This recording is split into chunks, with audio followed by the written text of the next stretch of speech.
explains the Maggid of Duvna. Explains it with a story. He said there was a father that was a very wealthy man. And he was getting older, and he had a birthday coming up. And he decided he's going to make a big feast, a big party. And he had 2 boys. And he wanted the boys to come and celebrate with him on this, in his birthday. So he sends out a message to the 2 boys. He was a very wealthy man. He says, listen, I want you to come celebrate, this party with me. It'll bring me great honor. And, I know it's going to be expensive for you to come over here to, you have to change whatever, or any expense that you encounter for my honor, I'm going to pay you back 50 times.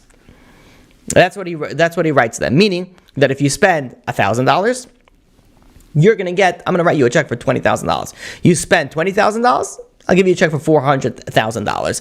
So the older son gets this letter. He looks at it. He was a wealthy man also. So, okay, fine. He goes all out. He buys the beautiful jewelry and the most expensive watch.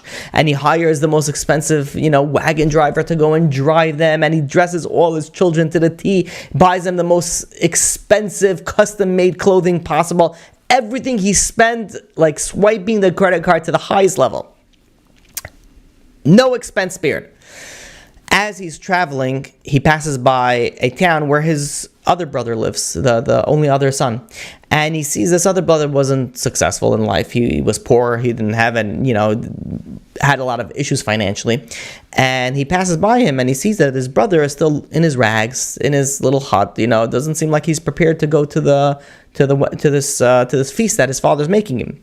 So he goes over to his brother. He says, "You're not coming?" He says, "What can I do? I tried to borrow money." I said, "I have not money to go and travel over there. I tried to borrow money. Nobody wanted to lend me any money." I says, "I tried to get some nice clothing." I said, "Nobody's willing to lend me money. I maxed out all my creditors. There's nothing that I could do." I says, I can't make it."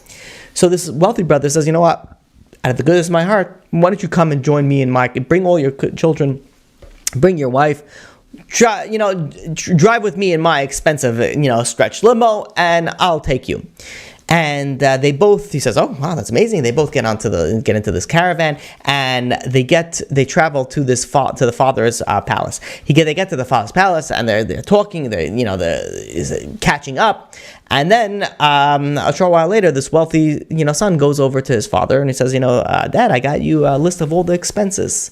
He says, "You see, this costs $1,000. This costs $5,000. This costs $10,000." Says, "My full expenses is about $50,000 that I spent for this event.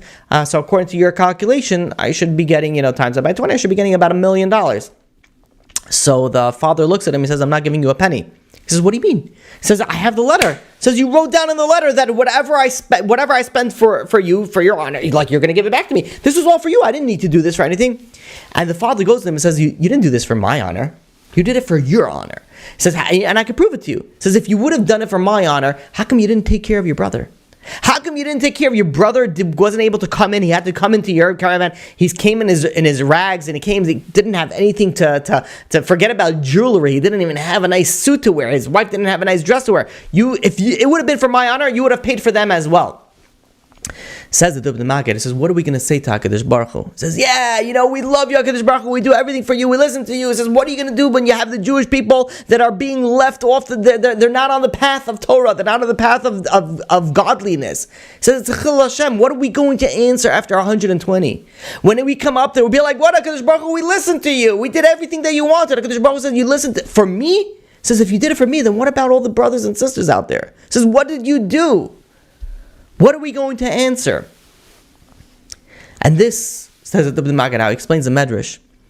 He says, you have a person, you're listening to HaKadosh Baruch Hu. If you listen to HaKadosh Baruch Hu, then you listen also for the brothers and the sisters that are out there, and they need assistance. Now again, you might not be the person to speak to, you might not be the one that'll be able to convince somebody to become religious, but you could bring someone to bring someone to a class. How many people that I know, how many classes that I myself gave, that people orchestrated for people in the community or for people in their family, or people went to try to go and they gather everybody around. They said, "I'll give the food," whatever it is. They bring in a speaker and they speak and they give the direction that they need to give to the people that whatever they need.